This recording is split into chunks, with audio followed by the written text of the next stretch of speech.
အားလုံးပဲမင်္ဂလာပါYinn Academy ကနေပြန်လည်ကြိုဆိုလိုက်ပါတယ်ဒီဗီဒီယိုမှာတော့နဝမနန်းတေချာတဲ့အခန်းရှိအစုများဆိုတဲ့သင်ခန်းစာထဲကနေပြီးတော့မှအစုရဲ့သဘောအကြောင်းတွေကိုပြောပြသွားမှာဖြစ်ပါတယ်ဒီဗီဒီယိုမှာတော့အစုတစ်ခုကိုဖော်ပြနည်းများဆိုတဲ့သင်ခန်းစာတွေကိုရှင်းပြသွားမှာဖြစ်ပါတယ်ဆိုတော့အစုတွေကိုဖော်ပြတဲ့အခါမှာအဓိကအဖြစ်တော့၃နည်းရှိရပေါ့နော်ဒီမှာဆိုရေးပြထားပါတယ်နံပါတ်1ကတော့စာသားဖြစ်ဖော်ပြခြင်း in words နံပါတ်2ကကျတော့စီးရင်ပြုစုနည်းဖြစ်ဖော်ပြခြင်း by listing its elements နံပါတ်3ကကျတော့အစုတိဆောက်သည့်နည်းဖြစ်ဖော်ပြခြင်း in set builder form နော်ဆိုတော့ဒီ3ခုရှိပါတယ်တဲ့အဲ့ဒီ3ခုမှာနော်ဒါဒီ3ခုစလုံးသိထားရင်တော့အကောင်းဆုံးပေါ့နော်ဒါပေမဲ့ဒါပို့စာတွေတွေ့တဲ့ခါမှာကျတော့ဒါဒီနည်းလေးကပိုသုံးမှာပေါ့နော်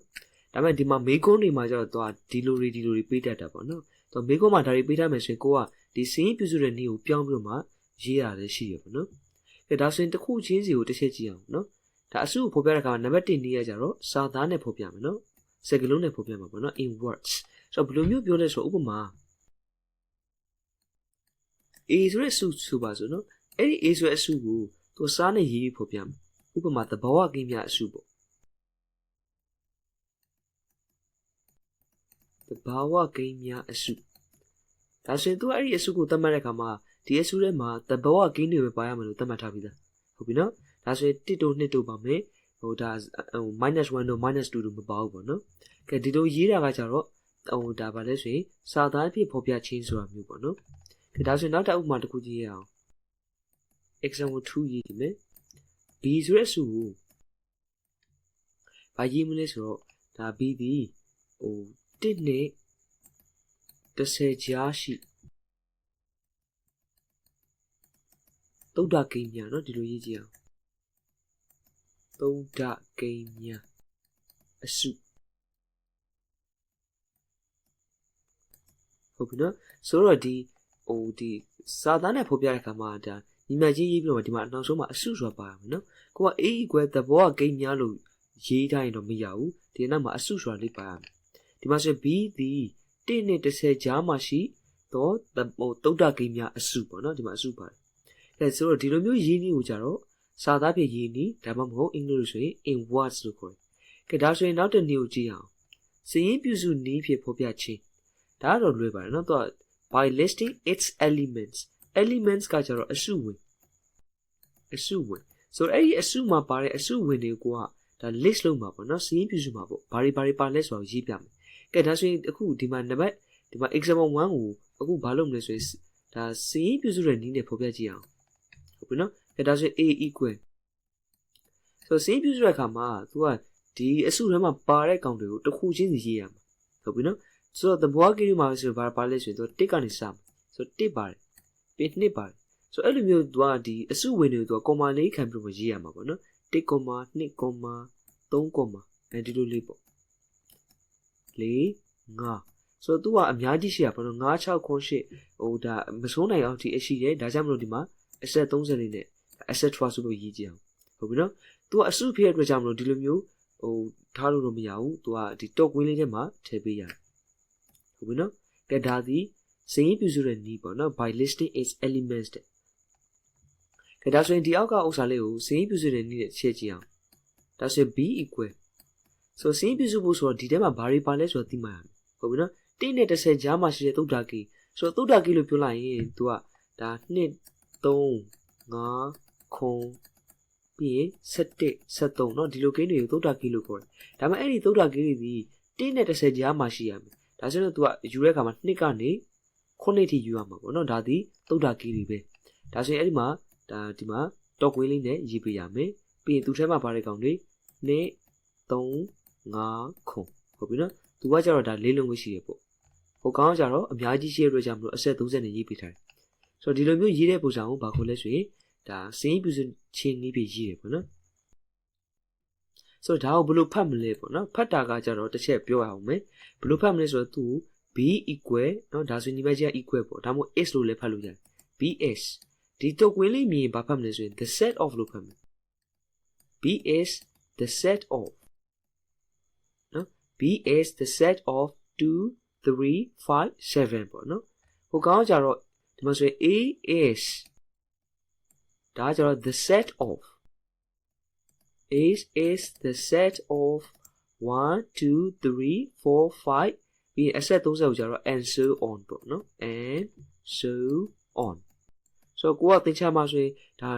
grade 10ကြာရင်ဒီမှာကိုကအင်္ဂလိပ်လိုပဲသင်ရတော့မှာလေဆိုတဲ့အတွက်ကြောင့်မလို့ဒါမခေါ်တတ်ဘူးဆိုရင်အဆင်မပြေဘူးဒါကြောင့်မအခုကလေးကနေပြီးတော့မှတခြားလေးလိုက်ပြီးတော့မှမှတ်ထားရင်တော့အဆင်ပြေမယ်ဟုတ်ပြီနော်ဒါကိုပြန်ဖတ်ပြမယ် A is the set of 1 2 3 4 5 and so on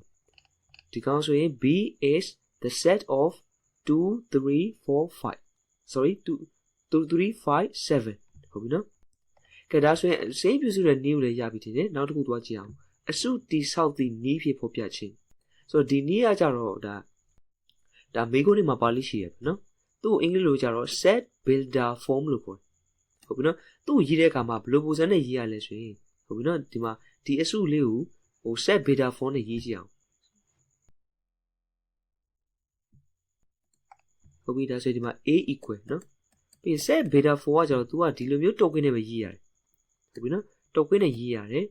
ဒါပြီးရင်ဒီထဲမှာဘာလုပ်ရလဲဆိုရင်ဒီထဲမှာ तू ကဒီအစု A ထဲမှာပါတဲ့ elements တွေအကုန်လုံးနော်အစုဝင်တွေအကုန်လုံး तू က S နဲ့ကိုစားပြုလိုက်မယ်ဟုတ်ပြီနော် A ထဲမှာပါတဲ့ elements တွေအကုန်လုံး S နဲ့ကိုစားပြုမယ်ပြီးအဲ့ဒီ S ကဘာလဲဆိုတာကိုဒီမှာဟိုမြင်းဖြောင်လေးရေးဟိုဒါနော်ဒီမြင်းလေးဆွဲပြီးတော့မှဒီအနောက်မှာကိုကသတ်မှတ်ပေးရတယ်ဟုတ်ပြီနော်ဒါဆို S ကဘာလဲဆိုတော့ဒီမှာဆို S ဒီသဘာဝကိန်းပေါ့နော် S ဒီသဘာဝကိန်း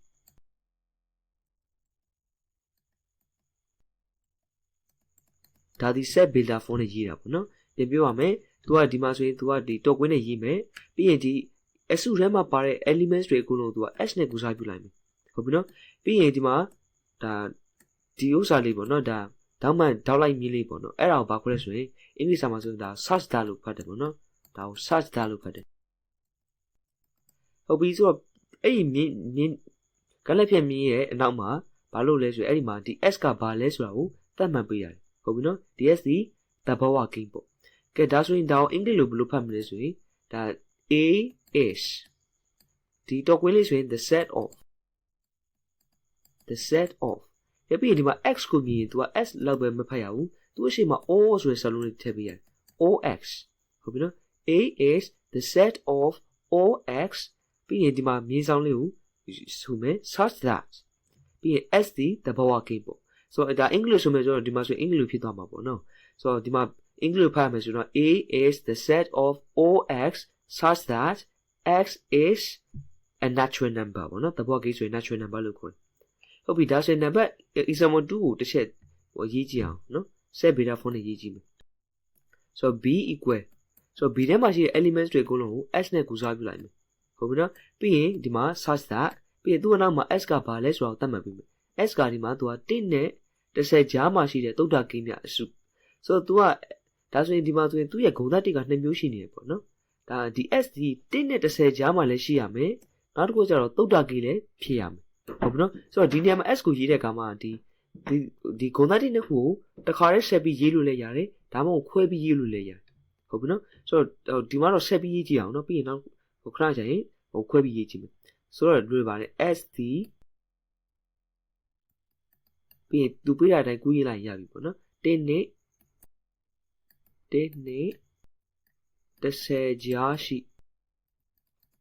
သုဒ္ဓကိန်းဆိုတော့ဒီနေရာမှာ S ကဘာလဲဆိုရင် S ဒီ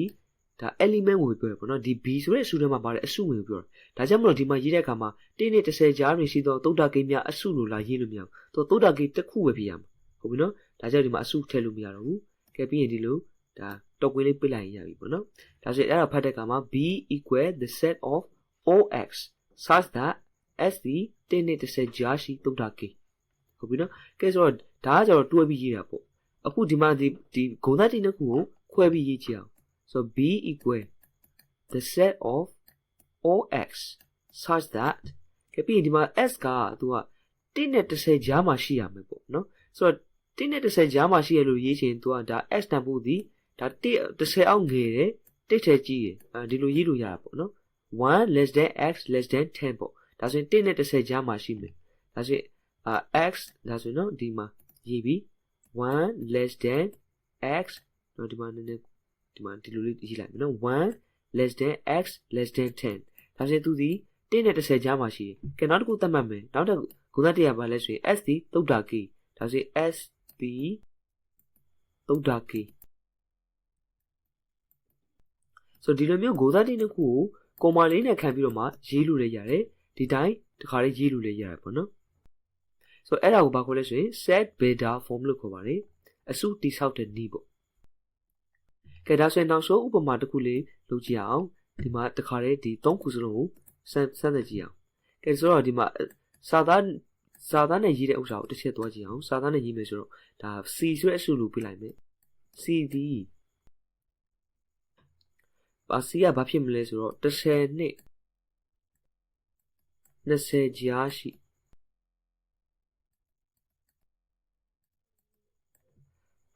စုံကိန်းများပေါ့နော်ကဲဒါဆိုရင်အခုစုကိန်းများဆိုတော့ဒီမှာဒါကိုဘာနဲ့ရေးနေလဲဆိုရင်စာသားနဲ့ရေးဒါပေမဲ့ C ဒီအစုဖြစ်ရကြမလို့ဒီမှာစုံကိန်းများလို့ဒီတိုင်းထားခဲ့လို့မရဘူးစုံကိန်းများအစုဟုတ်ပြီနော်ဒါဒီစာသားနဲ့ရေးတာကဲဒါဆိုရင်ဒုတိယတနည်းဖြစ်တဲ့ဟိုဒါစင်းပြည့်စုံတဲ့နည်းနဲ့ရေးကြအောင်နော်ဒါဆိုရင် C equal the set of C is the set of ပြီးဒီထဲမှာပါတဲ့ကောင်တွေကိုတစ်ခုချင်းရေးပြရမှာပေါ့နော်10နဲ့20ကြားမှာရှိတဲ့စုံကိန်းများပေါ့ဒါဆိုရင်10လည်းမပါဘူး20လည်းမပါဘူးဒီကြားထဲမှာရှိတဲ့စုံကိန်းတွေဖြစ်ရမှာဆိုတော့7နှစ်ပါမှာပေါ့7နှစ်14 16 18เนาะပြီး20တော့မပါဘူးဒါဆိုရင်အဲ့ဒါရပြီပေါ့เนาะဒါဒီဟိုဒါ listing လုပ်ပြီးတော့ရေးတယ်ပေါ့เนาะဒုတိယနည်းပေါ့ကဲဒါဆိုရင်နောက်ဆုံးနည်းနဲ့စမ်းကြည့်အောင် C equal C is ပေါ့เนาะဒီမှာ equal ပဲပတ် is ပဲပတ် C is the set of ကဲဒီမှာကျတော့ဒီအစုစီထဲမှာပါတဲ့ဒီ elements တွေအကုန်လုံးကို s နဲ့ကူစားပြလိုက်မယ်ပြီးရင် such that เนาะအဲ့မှာဒီနောက်မှာ s ကဘာလဲဆိုတာကိုကိုကဟိုသတ်မှတ်ပေးရမယ်ဟုတ်ပြီเนาะဆိုတော့ဒီမှာ s တန်ဖိုးဒီသူကသူ့ရဲ့ဂုဏ်သတ္တိက2မျိုးရှိနေတယ်10နဲ့20ကြားမှာလည်းရှိရမယ်ပြီးရင်စုံကိန်းလည်းဖြစ်ရမယ်ဟုတ်ပြီเนาะကဲဒါဆိုရင်ဒါခွဲပြီးတော့ရေးကြည့်အောင်ဟိုဒီတိုင်းတိုင်းပြီးရေးလည်းရတယ်เนาะတွဲပြီးရေးလည်းရတယ်ဟုတ်ပြီဒါဆိုရင်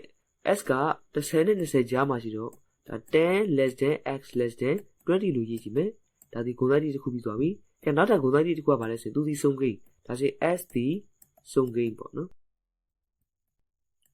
s ဒီစုံကိန်းဒီမှာအစုလို့လာရေးလို့မရအောင်နော်ဘာဖြစ်လဲဆိုတော့ဒါ s ကိုပဲပြောနေတဲ့အတွက်ကြောင့်မို့ပြီးရင်တော့ခွင်းလေးပြလိုက်နော်ဒါဆိုရင်သူဒီ set beta form ဒီမှာကျတော့ in words ဒါကကျတော့ by listing its elements ဒါကကျတော့ in set beta form ကဲဒီလောက်ဆိုရင်တော့အစုတစ်ခုကိုပုံစံ3မျိုးနဲ့ရေးတာကိုနားလည်သဘောပေါက်မယ်လို့ထင်ပါတယ်နောက်ဗီဒီယိုမှာဒါနဲ့ပတ်သက်တဲ့ပုံစံလေးတွေ့ကြည့်အောင်နော်အားလုံးကျေးဇူးတင်ပါတယ် bye bye